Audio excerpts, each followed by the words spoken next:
Your name is? My name is Dana Dao Cheng. Nice to meet you. Nice really to meet you. I'm your today's interviewer, Elaine. Yes, my name is Park Jin in Korean. And how are you doing? I'm fine. This is really hot weather. This interview is going to be 10 minutes. I will talk to you several kinds of things. Just relax. First, tell me about your education history. I graduated American International School of Bucharest, which is in Romania. And then I entered Academie de Studii Economice, which is also in Romania. It's a business administration university. And then after 2 years, I transferred to Korea University, and I graduated in year 2004. And then I prepared for the transferring exam, and I entered Korea University Geography Education Department. So, why did you make a turn from your business administration to education major? And also, why did you choose English education, the teacher, rather than geography?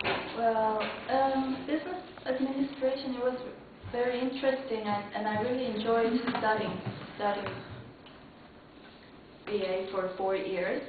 But while I was studying that, I also taught other students, and I also went to summer camps, English camps as a junior student teacher and phone English teacher, and having these experiences, I thought being a teacher was more kind of a job for me than to be someone in a company. And also, the reason why I didn't transfer first to the education university is that I wanted to finish the business administration, and also it's like handling with students in school is also like business. So I thought it's worth it. And the reason I chose English education is that I also visited many countries and saw many diversity of geographical landscapes, but I thought to choose a subject that I would teach for the rest of my life, I would have to choose the subject that I like the most. So that's why I chose English. Very good. And you said that you stayed in Romania for several years, and also the other countries, right? So tell me about how to apply your experiences to English classes. Applying my experiences. First of all, attending international schools and American schools, I learned the American system of education, so I would like to apply those systems to Korean students here in the Korean school. And a language could be taught in textbooks, but the teacher has to know about if the teacher has a background of the knowledge that you are teaching, I think it could be a strength to you. So I will use my background, my experiences, such as like attending American schools and visiting many countries and learning their cultures. I would like to adopt that to the school. And you mentioned you can teach them not only the language but also the cultural background. Yes. That's good. So, what do you think? What is the most important thing in English education? English education. In Korea, English education seems to be more focused on grammar and reading and writing skills. But I think in order to learn English more appropriately, then I think you need to know how to communicate with that language. That way, the world is globalized, and it's not only the Koreans that you are going to communicate with. Maybe someday you need to communicate with other people from other countries. So to teach them the communication skills is the most important aspect of English education. And do you think the ability of listening and speaking is more important than writing and grammar? I'm not saying which is more important than the other, but I'm saying that at some points in Korea, some parts seem to lack than the other. So it needs to be improved, all four. But the communication skill is important. Okay. Yeah, that's what I'm trying to say here. And these days, one of the problems in education in Korea is parents tend to rely on private tutoring or private institutes, especially in English, rather than school. Then how about think about it? Well, first of all, I think it's because of the materialism. People tend to think that they could do anything with money. They think that they could even buy knowledge, purchase knowledge with money. And it's like there's an idiom that like keep up the Joneses. Like if somebody next door goes to a very famous institute, then your child has to go there. That's like the thing here in Korea, and that's the problem. And also the parents, many mothers work these days, so they have less time to spend with their children, and they don't have time to help them with their homework. So that's why after school they just send their children to those institutions and have private tutors. And also in the schools, the teachers know that they are taking private tutor lessons, and they are going to institutions. So the teachers seem to not to work on with the students with their ability. So the teachers need to improve themselves more. So you mean the teacher who works at the public schools are really lack of ability to teach English rather than who works at private institutions? Could you rephrase that question again? I mean, parents tend to rely on private institutes because they think English classes at school is bad comparing to private institute. So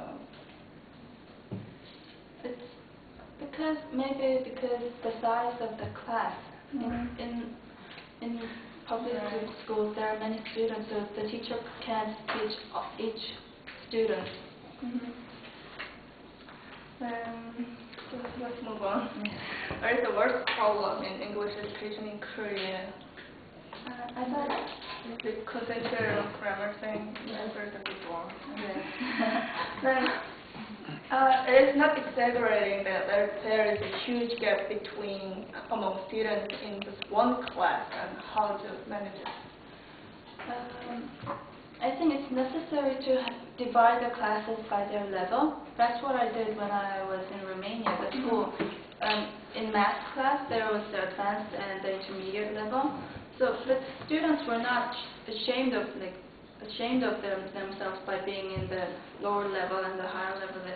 The teachers did not make the environment like that. They just taught the children according to their level, and the teacher made the students feel not to be ignored by other students or the teacher.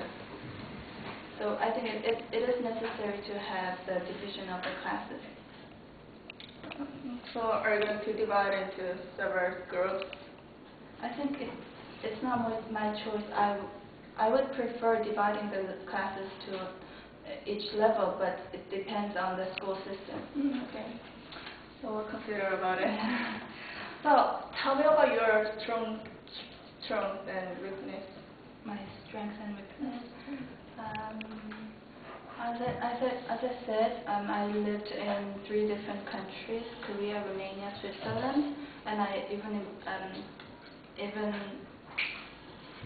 visited many different countries. So I had the chance to meet many people. So that taught me to have a positive attitude towards other people, and that could be my strength. But on the other hand, my weakness could be like I tend to think too positively about many things. When I have to, for example, when I had to apply for the school, some people worry about what will happen after the interview or what will happen next. But I tend to think that it's going to be okay. It's going to be okay. So the people around me, they tend to think that I'm not worrying about it too much. I'm not caring about it too much, and I think that's my weakness. Maybe you are a positive person. So time is almost done, so we have to wrap it up. Do you have any questions? Yes.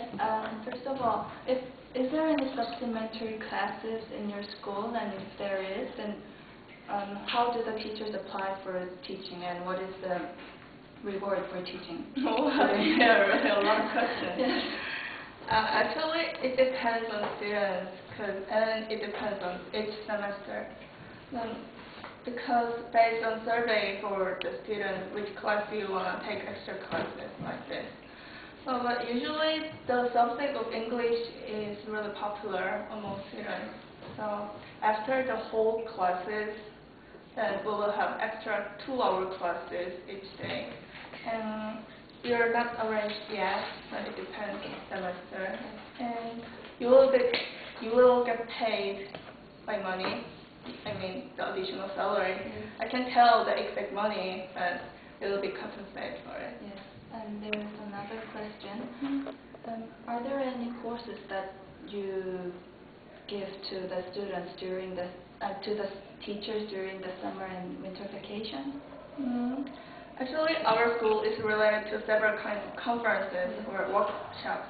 Some of them are really mandatory for teachers, especially English teacher, because language is kind of evolved and became very tremendously large. So you need practice, right? So some of them are mandatory, and some of them are you can choose any of them. And if you want to go to study abroad for a really short week, then we can financially support you the tuition. And accept other things up to you. That's good to hear. Thank you.